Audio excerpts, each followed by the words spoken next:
बांझ बहू। निकल जा मेरे घर से। अरे इतना बड़ा राज छुपाया हम सबसे। लानत है तुझ पे।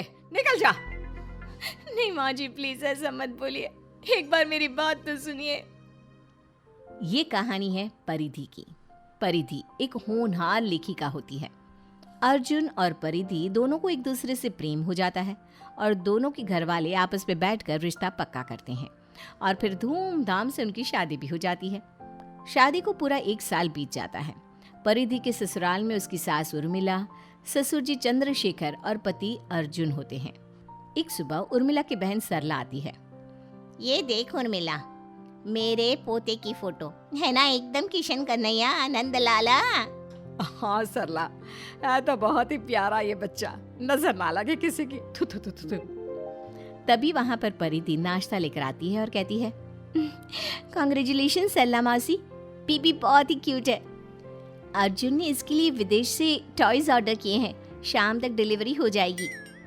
ये अर्जुन भी ना सच्ची बहुत दिल वाला है। अब बस तेरे पोते के आने का इंतजार है उर्मिला। परिधि बिटिया, ब्याह को 1 साल की ऊपर हो गया है, अब तो सुना दो खुशखबर। माना कि अर्जुन कामकाज के चक्कर में इस शहर से उस शहर घूमता फिरता रहता है, व्यस्त रहता है, लेकिन फैमिली प्लानिंग भी तो करनी जरूरी है ना। सरला मेरी बहन, मैं तो इस परिधि के सामने चिल्ला चिल्ला कर थक गई हूँ। शादी के पहले महीने से मैं आस लगाए बैठी हूँ कि मेरे घर पर कब बच्चे की किलकारियाँ सुनाई देगी, लेकिन अफसोस, मुझे तो लगता है कि मेरे जीते जी मुझे दादी बनने का सौभाग्य प्राप्त ही नहीं होगा। ये सुनकर परिधि थोड़ी निराश हो जाती है और वो बिना कुछ कहे वहां से चली जाती है। देख सरला, कितनी ढीठ हो गई है। अब तू ही बता, कैसे बनूंगी मैं दादी। छोड़, मेरे तो भाग ही फूटे हैं। उर्मी, मन छोटा मत कर, सब ठीक हो जाएगा। रात में जब अर्जुन दफ्तर से घर लौटता है तब कमरे में, अर्जुन, आज सरला मौसी आई थी, उनकी पोती की बात से फिर से बेबी की बात छिड़ गई और माँ जी ने फिर से मुझसे बेबी की मांग की इनडायरेक्टली। आई थिंक हमें घर पे सबको सब कुछ बता देना होगा कि मैं बांझ हूँ और कभी भी बच्चा नहीं दे पाऊंगी इस परिवार को। ओके परिधि, अगर तुम कंफर्टेबल हो तो हम ये सच कल सुबह ही बता देंगे माँ और पापा को। खामखा वो बच्चे की आस लगाए बैठेंगे वरना। अगली सुबह नाश्ते पर, वाह वाह वाह, पराठों पर मक्खन लगाते ही पराठों के स्वाद पर 4 चांद लग जाते हैं। बिल्कुल सही कहा उर्मिला, बहू तो हर काम में बेस्ट है। हाँ ये तो सही है, लेकिन बस एक ही बात का मलाल है मेरे मन में। परिधि बहू, तू कल बिना कुछ कहे अंदर चली गई। अर्जुन बेटा, परिधि बहू, बस बहुत टाल लिया तुम दोनों ने इस बात को, लेकिन आज नहीं। तुम दोनों मुझे ये बताओ कि तुम बच्चे के बारे में कब सोचोगे? अपने माँ पापा के मरने के बाद? अरे नहीं माँ, दरअसल बात कुछ और है। परिधि उर्मिला और चंद्रशेखर को सारी सच्चाई बताती है कि वो बांझ है और मेडिकल कॉम्प्लिकेशंस के कारण वो कभी भी माँ नहीं बन सकती और एक संतान का सुख नहीं प्राप्त कर सकती। ये बात सुनकर उर्मिला और चंद्रशेखर भौंचक्के रह जाते हैं।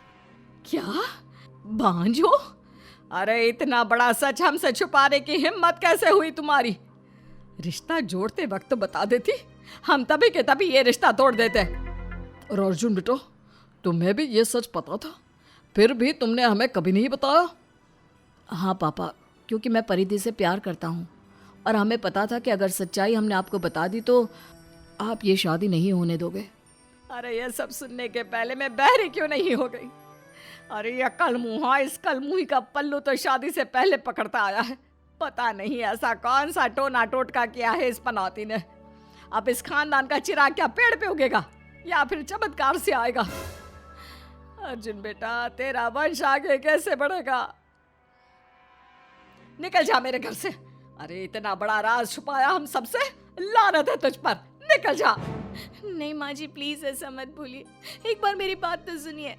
माँ रुकिए, अगर परिधि इस घर से जाएगी तो मैं भी जाऊंगा। अर्जुन की इस जिद के आगे उर्मिला का गुस्सा घुटने टेक देता है।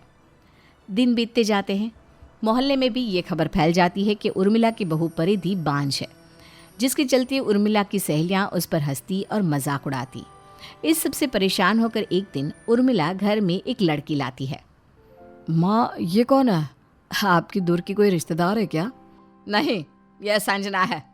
देख बेटा, तेरे पास अब 2 रास्ते हैं। पहला ये कि या तो तू इससे शादी कर ले और बच्चा पैदा कर ले, या फिर इसकी कोख में परिधि और तू अपने बच्चे को जन्म देने के लिए राजी हो जाओ। वो क्या कहते हैं, सरोगेसी के जरिए किराए की कोख। नहीं माँ जी, अर्जुन और मैं फिलहाल इन सब के बारे में नहीं सोच रहे हैं। अरे कुलक्षणी नास पीटी, आग लगे तुम दोनों की सोच को।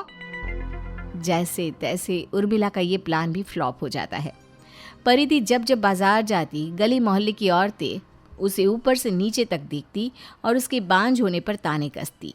ऐसे ही एक दिन एक सुनसान रास्ते से गुजरते समय परिधि सड़क के किनारे एक टोकरी में एक नन्हे बच्चे को रोते हुए देखती है।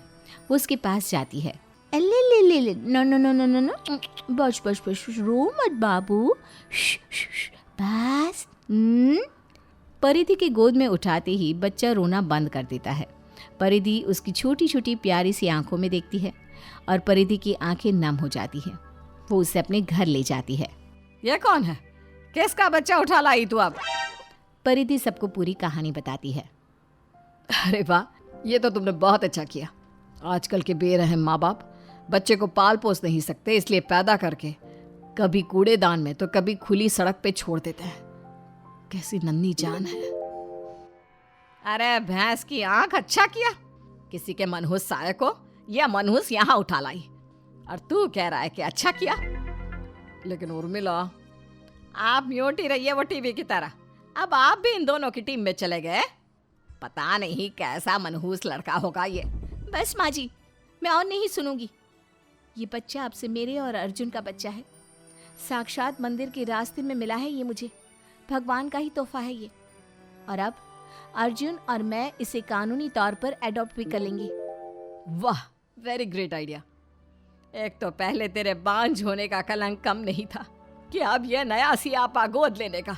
एडॉप्शन, अरे जाओ, तुम्हें जो करना है करो। हम तो बस दिन काट रहे हैं हमारे जाने का। माँ जी प्लीज ऐसी अशुभ बातें मत कीजिए। मेरी किस्मत में देव की माँ बनने का सौभाग्य नहीं है, लेकिन मैं इस नन्हे से बच्चे की यशोदा मैया तो बन ही सकती हूँ ना। क्यों अर्जुन? हाँ परिधि, मैं भी तुम्हारी इस सोच से सहमत हूँ परिधि बहू। अब यही है मेरा पोता।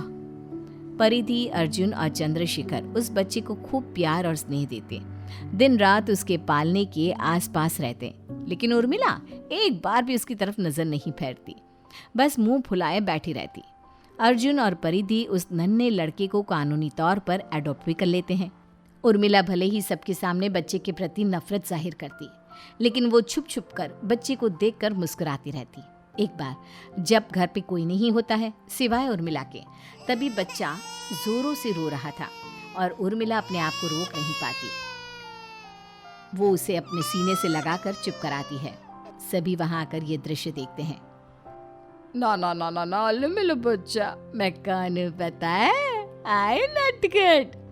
आखिरकार आपके अंदर की दादी आज फाइनली सबके सामने आ ही गई। क्यों रोक नहीं पाई ना आप खुद को? हाँ परिधि बहू, ये बच्चा है ही इतना प्यारा कि मेरी ममता को अपनी ओर खींच ही लिया इसने। ये बिल्कुल मेरे अर्जुन के जैसा दिखता है। मैं गलत थी। एक औरत का बांझ होना, इसमें उसका कोई कसूर नहीं है। और एक माँ चाहे बच्चे को जन्म दे या ना दे, माँ तो माँ होती है। जन्म देने वाली माँ से बढ़कर होती है पालने वाली माँ।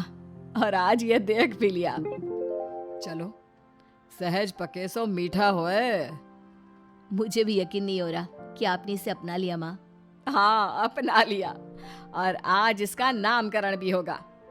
भगवान का दिया तोहफा, उनका आशीर्वाद, उनकी छवि, ये तो स्वयं उनका ही रूप है। नटखट नंदलाला कान्हा।